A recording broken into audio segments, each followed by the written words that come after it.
Okay, I get the honor of, well, first off, I want to say for all the speakers, organizers, friends, families, colleagues, anybody who would like to be in a group photo, we would like to coordinate that before the afternoon gets too late and people start running away. So after we do the unveiling here and we introduce Brian and have him talk a bit about the amazing thing he's done, if we could get people to come up here at the start of the coffee break, and we'll get a quick photo.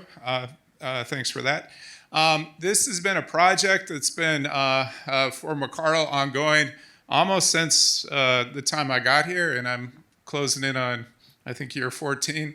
But around 2013, I think, was when the department started moving out of the original building down to the Wisconsin Institutes for Medical Research on the hospital campus.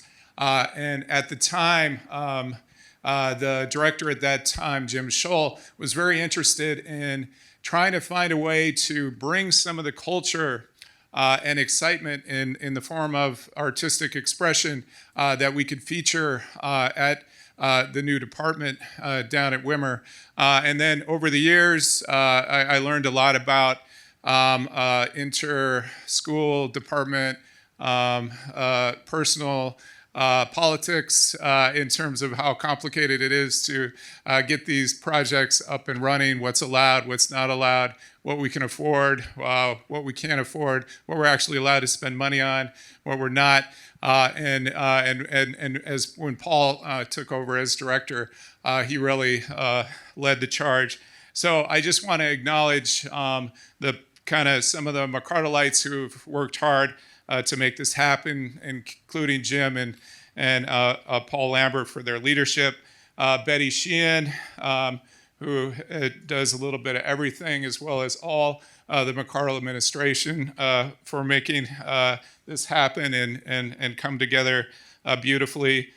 Some other members of the McArdle Communications Committee, Dick Burgess, who is here, who was very active over the years on this project, and Carolyn Alexander, who's not here, just had a hip replacement, and Rich Hallberg, who also cannot be here. He and his uncle David constructed the beautiful base for what we're going to unveil in a moment. And then there was one more comment before I forget. Yeah, so Carolyn, at some point, Carolyn Alexander knew Alana Whelm, who is a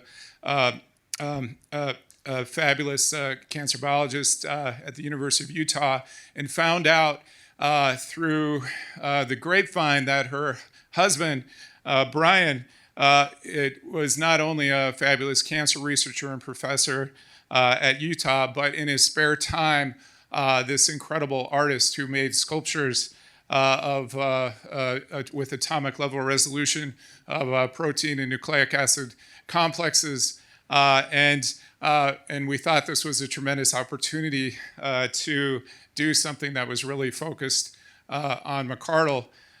So I'll just briefly introduce Brian, and then we'll unveil the sculpture.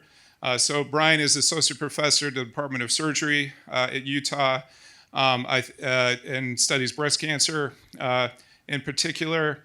Has always been fascinated by biology and nature, and this has led him to artistic paths and just an incredible commitment to this craft.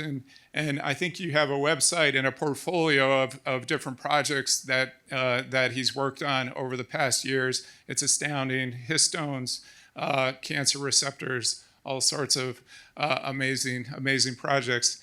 So with that, I think we'll do the unveiling, and I'll hand over the mic to Brian to talk about it.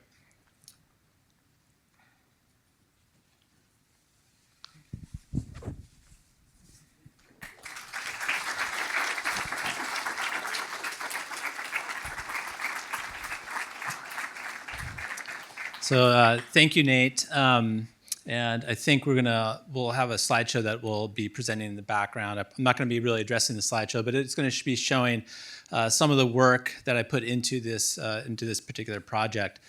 What I'm going to do is tell you a little bit about how I make these sculptures, and then you'll see some of those pictures as well, and a little bit about the inspiration of the base for this sculpture, which I actually have to put a lot of work into to determine how all of this metal is going to be held up appropriately to display this sculpture.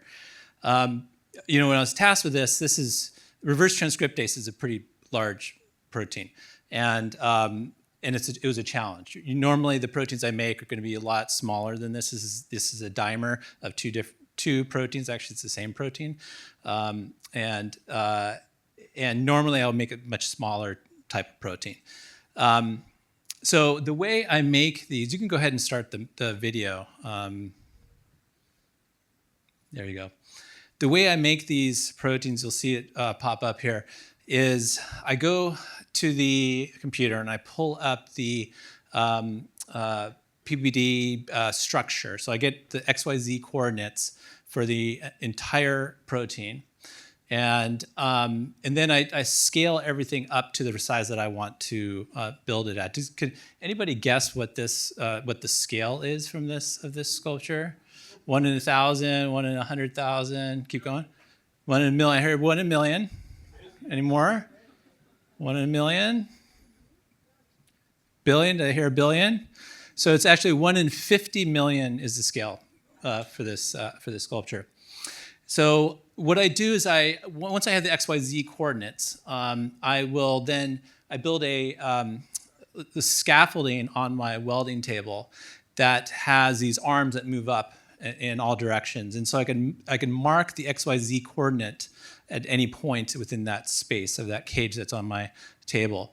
Then I build a scaffolding, which you could see here, that marks every secondary structure, the start and stop of every secondary structure part. So that means every alpha helix and beta sheet has a point that is built into the scaffolding. So that tells me where all the beta sheets and alpha helices are going to start and end. And then the unstructured domains, those rod structures between the secondary structures, I bend those all by hand, and I somewhat use XYZ coordinates for that. So the secondary structures are very accurate in terms of their location, and then the unstructured domains are going to be less accurate in terms of I'm looking at the actual structure and I'm bending those to the right positions. But there are some adjustments that I need to make in terms of how it's going to be mounted and whatnot. So the inspiration for this. So one of the challenges I always have with sculptures is going to be the base and how I'm going to build the base that's going to support all this metal. It's actually quite flexible. You could, when I pick up that sculpture, it will flex in various degrees. And so I have to make sure that the stand is going to hold that structure appropriately, or just eventually start to sag in some areas. So I usually build that after I actually build the protein itself. So to build, I have to figure out, okay, well, how am I gonna make this structure? And so I was really inspired through conversations with Paul and Nate about the path that Howard Temin used to take along the lakeshore. And so I thought, okay, well, I'm going to build a stand that represents this pathway. And so, well, what kind of pathway is it going to be? In this case, this is a pathway of discovery. So it actually represents the discovery of reverse transcriptase based on Howard Temin's journey, as well as David Baltimore's journey. And I know it's going to be hard to see, and you'll be able to see this at the end, at the break. But what I'll say is that if you start over here on the right side, there's the upper portion of this is the central dogma that existed back, in the 60s before Howard Temin's discovery. And that is in the darker metal shown here. And the trajectory of that, starts over here, and then it comes down here and it wraps around. And then eventually it will terminate at a blunt end, somewhere in the middle there.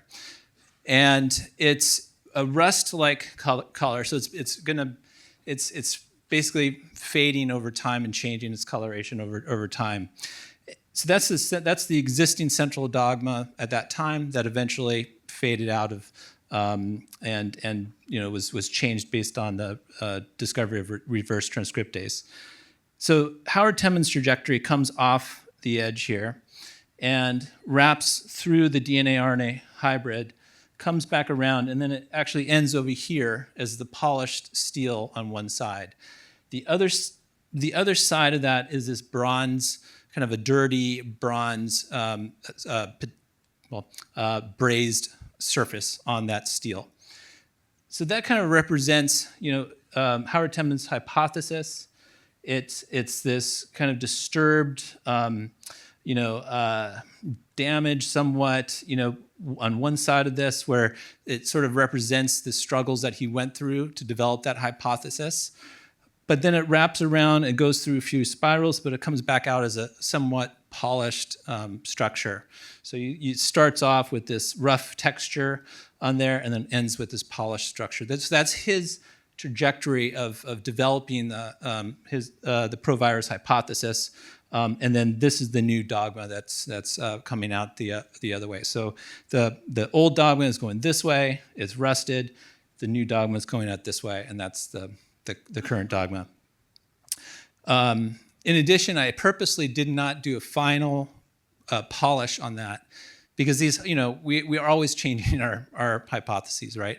It's polished, but it's not as finely polished as I could really make it because I wanted to really represent that science changes over time.